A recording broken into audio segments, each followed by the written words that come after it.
책 곁에 두고입니다. 오늘 소개해드릴 책은 아울렐리우스의 명상록입니다.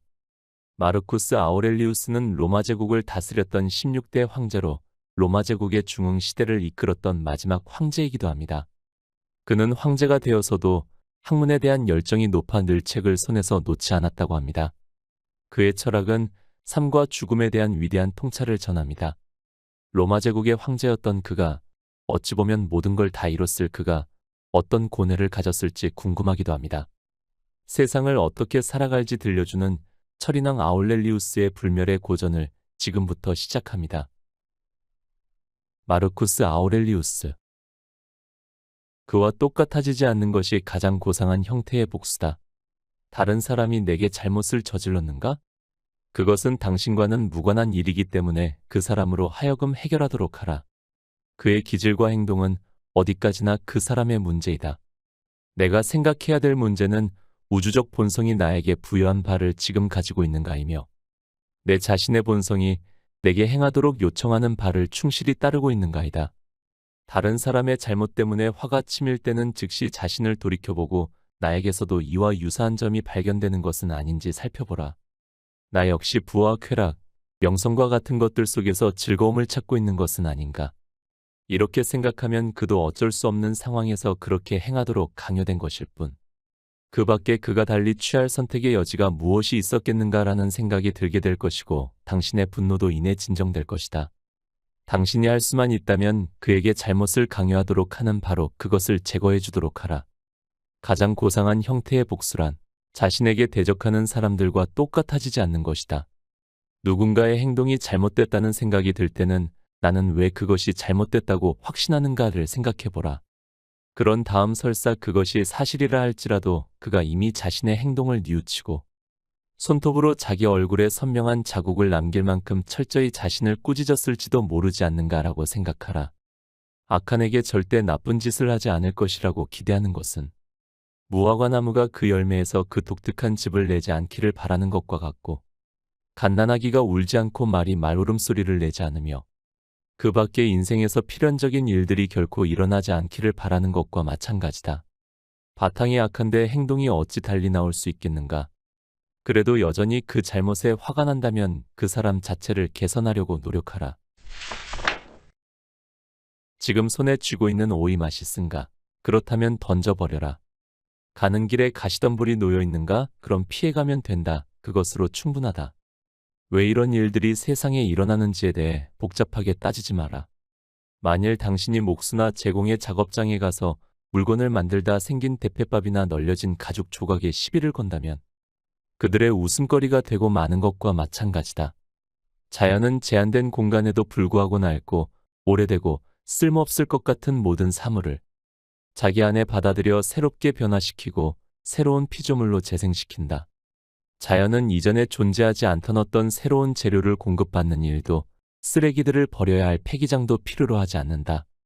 오직 자기 자신의 공간에서 자신만의 재료를 가지고 자기의 솜씨만으로도 자연은 부족한 것이 없다. 사람이 다른 사람의 마음속 생각에 대해 무관심하다고 해서 불행해지는 것은 아니다. 그러나 자신의 마음속 움직임에 대해 주의를 기울이지 않는 사람은 반드시 불행해진다.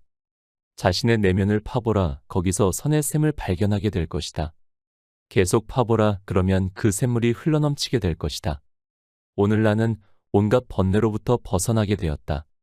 아니, 내 자신 속에 있는 온갖 번뇌를 몰아냈다고 하는 것이 옳겠다. 왜냐하면 번뇌라는 것은 밖에 있는 것이 아니라 안에 존재하는 것으로 바로 내 사고 안에 있는 것이기 때문이다. 나는 목숨이 다할 그 순간까지 자연의 길을 따라가리라. 의사들은 질병으로 고통스러워하는 환자들을 눈살을 찌푸리며 내려다보았고 점성가들은 아주 근엄하게 고객들의 운명을 점쳤지만 그들 역시 모두 죽고 말았다. 죽음과 불멸에 대해 끊임없이 장황한 설명을 늘어놓았던 철학자들도 죽었고 수많은 생명을 빼앗아간 잔인한 정복자들도 죽었다. 마치 자신들은 영원히 죽지 않을 신이나 된 것처럼 오만방자하게 다른 사람의 생사를 손에 쥐고 절대 권력을 휘둘렀던 전제 군주들도 죽었다. 또한 당신이 알고 지냈던 사람들의 죽음을 하나하나 회상해보라.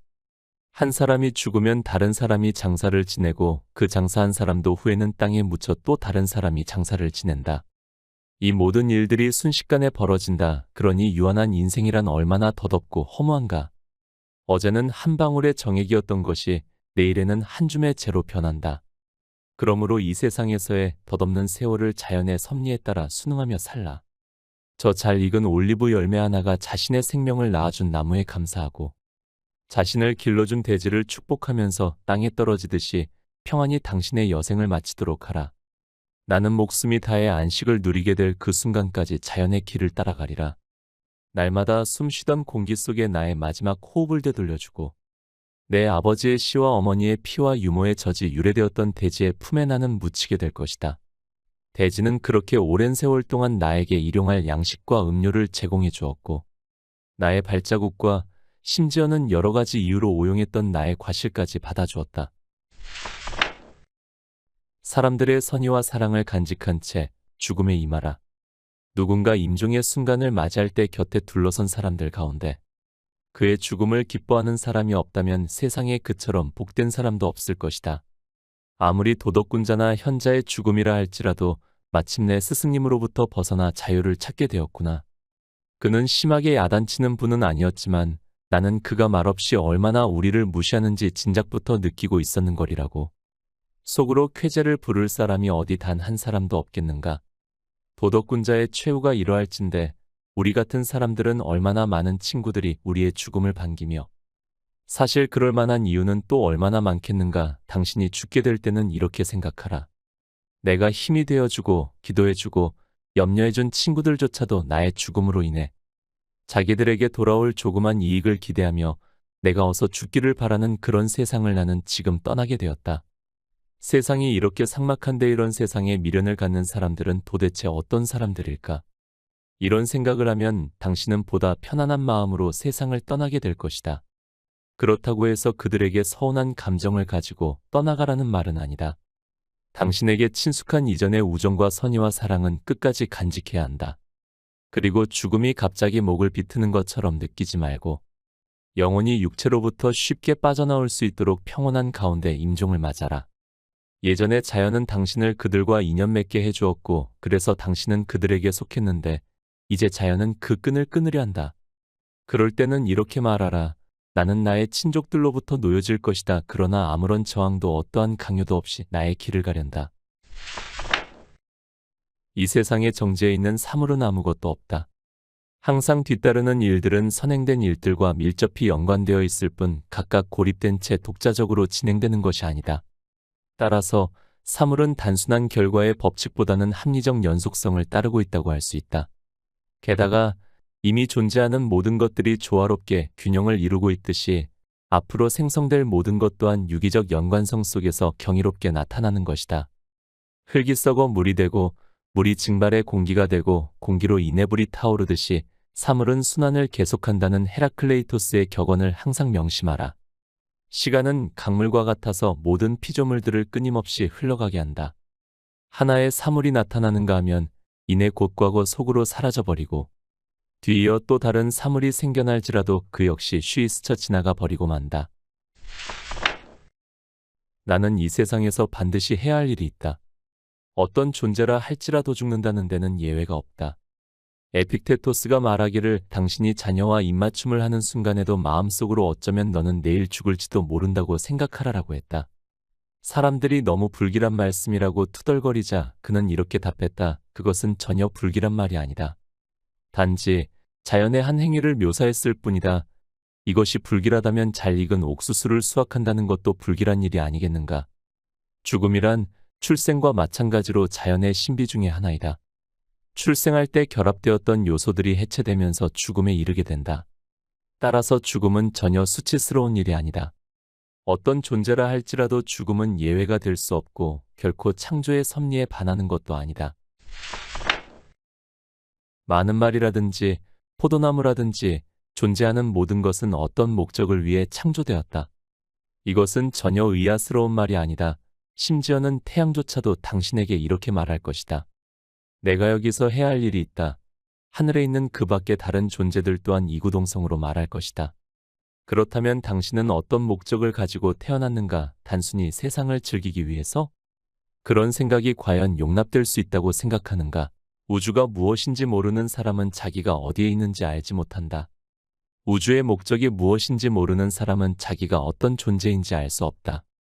이 둘 중 어느 것 하나라도 제대로 이해하지 못한 사람은 자신이 무엇 때문에 이 세상에 태어나게 되었는지조차 설명할 수 없다. 나는 이 세상에서 반드시 해야 할 일이 있다. 그렇다면 자신이 어디에 있는지, 자기의 존재가 무엇인지도 모르면서 소리나 질러대는 군중들의 찬사를 추구하려고, 또는 그들의 비난을 회피하기 위해 애쓰는 사람에 대해 당신은 어떻게 생각하는가? 사람으로 태어나 해야 할 일을 하지 않는 것은 잘못이다.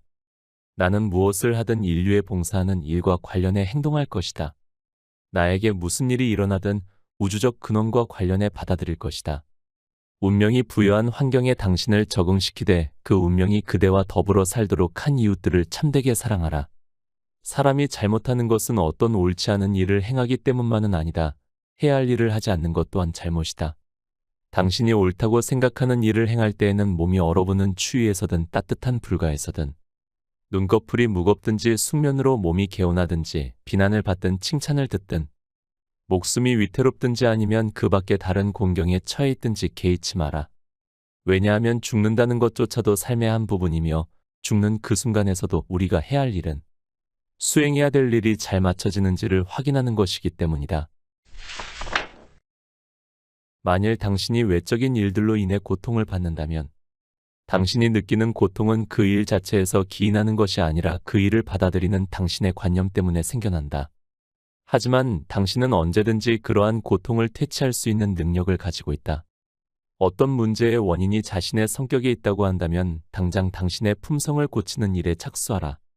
그 일을 누가 방해할 수 있겠는가? 또한 당신을 괴롭히는 문제가 객관적으로 옳은 일임에도 당신의 행동이 이에 미치지 못하기 때문이라면 그렇게 괴로워하는 대신에 그 일을 실행에 옮기면 될 것이다.